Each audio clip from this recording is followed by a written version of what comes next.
Bonjour. Pouvez-vous vous présenter à notre micro pour nos internautes et téléspectateurs? Oui, merci beaucoup. Je suis M. Bonaventure Mbaya, ancien ministre de la Recherche scientifique, ancien ministre de la Jeunesse et des Sports. Je suis très heureux d'intervenir aujourd'hui dans cette journée qui marque un peu la démocratie. Donc, je vais intervenir ici en tant que président de la Convergence citoyenne, le seul parti du Congo-Brazzaville qui soit membre d'un réseau international, l'Internationale socialiste et l'Alliance progressiste internationale.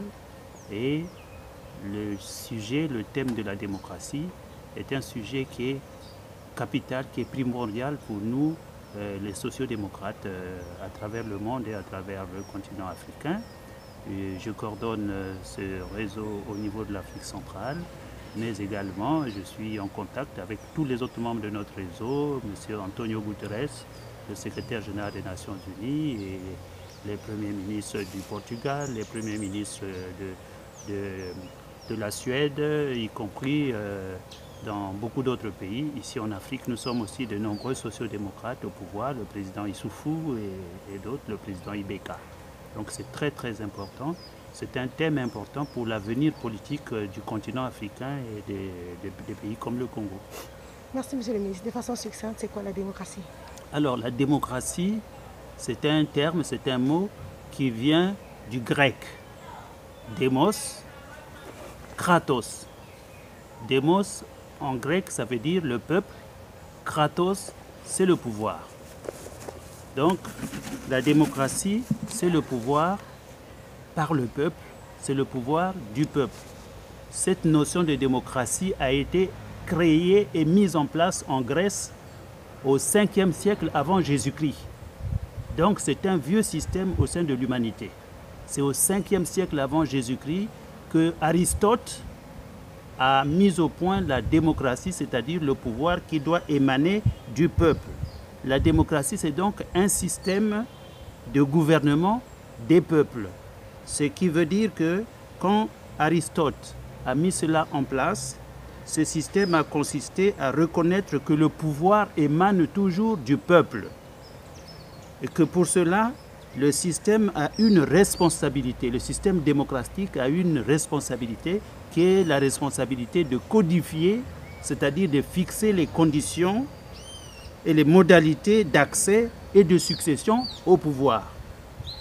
La démocratie s'est donc engagée à bannir la violence du champ politique. Pourquoi bannir la violence du champ politique? Parce que lorsqu'on regarde comment la nature est gérée,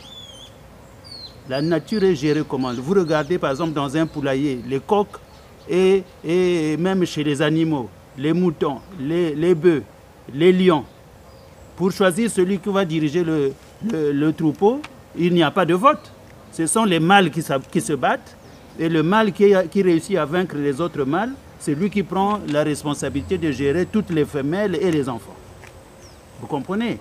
L'homme ayant été créé, comme c'est dit dans toutes les Écritures saintes, ayant été créé à l'image de Dieu, il a fallu qu'il fasse prévaloir la notion de l'amour du prochain pour que désormais la démocratie devienne le système qui va permettre à toutes les composantes d'une nation d'être intégrées dans la gouvernance.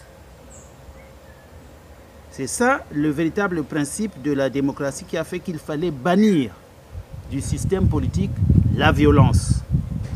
Et donc, c'est ce système par lequel le peuple exerce son pouvoir et son choix sur celui qu'il désigne pour être le détenteur du pouvoir.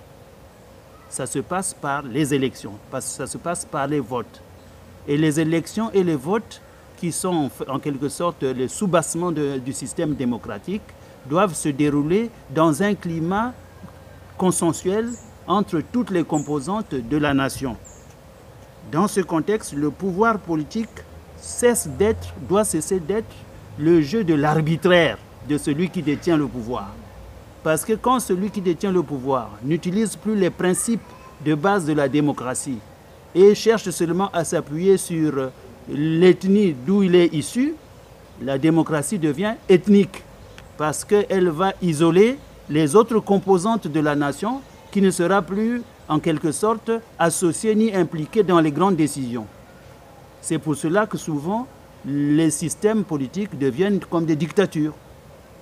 C'est tout ça que nous devons corriger aujourd'hui dans le système démocratique. Lorsque nous sommes venus à la conférence nationale souveraine en 1991, nous qui étions les jeunes de cette conférence nationale, nous avions eu à gérer les commissions de la conférence nationale parce que nous venions effectivement de terminer nos études aussi dans les pays européens qui avaient déjà une grande expérience démocratique. La France venait d'engager aussi à travers le président François Mitterrand la conférence de la Bolle qui avait demandé à tous les pays africains d'adhérer au système démocratique. Donc nous, quand nous arrivons à la conférence nationale pour instaurer la démocratie au Congo et en Afrique, nous étions, je peux citer quelques noms. Je prends par exemple le cas de mes camarades et amis de cette époque-là, avec qui nous avons grandi ensemble, vieillis aujourd'hui, en train de vieillir ensemble. Le camarade Djoumangele, je prends le camarade, paix à son âme, lui il est déjà décédé, Roger Massema. Je prends le camarade Martial de Paul Ikunga. Et il y a aussi des amis qui sont restés en France jusqu'à présent, comme les Benjamin Tungamani. Nous tous, nous avons travaillé pour que le pluralisme politique devienne la réalité au Congo-Brazzaville.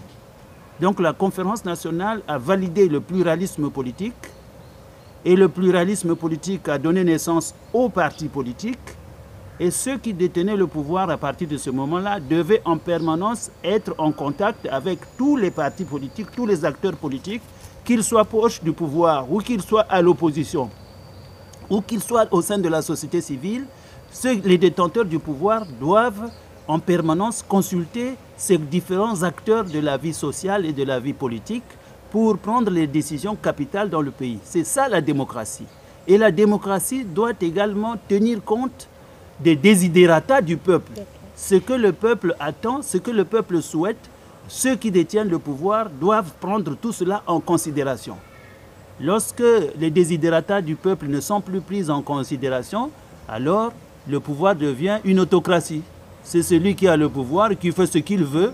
Il fait le clientélisme, il fait l'achat de conscience par la corruption. Il pense que pour être populaire, il faut seulement distribuer l'argent à la population et la population va le soutenir.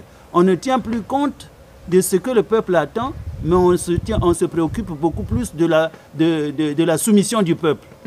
Ça, ce n'est pas la démocratie, ça devient la dictature.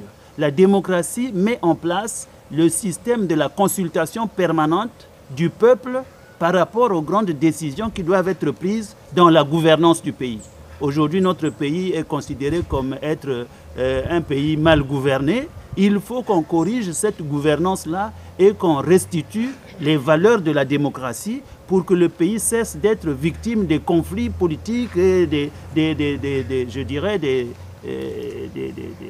d'une mésentente qui peut également débloquer, qui peut également atteindre l'unité nationale. Aujourd'hui, on est en train pratiquement d'accuser nos frères Mboshi. Mais est-ce que les frères Mboshi sont responsables de ce qui se passe? Je pense que ceux qui sont responsables de ce qui se passe, ce sont les élites Mboshi qui dirigent le pays et qui ont voulu instrumentaliser toute l'ethnie Mboshi jusqu'à vouloir la marginaliser par rapport aux autres composantes de la nation. Nous devons travailler pour que la démocratie restaure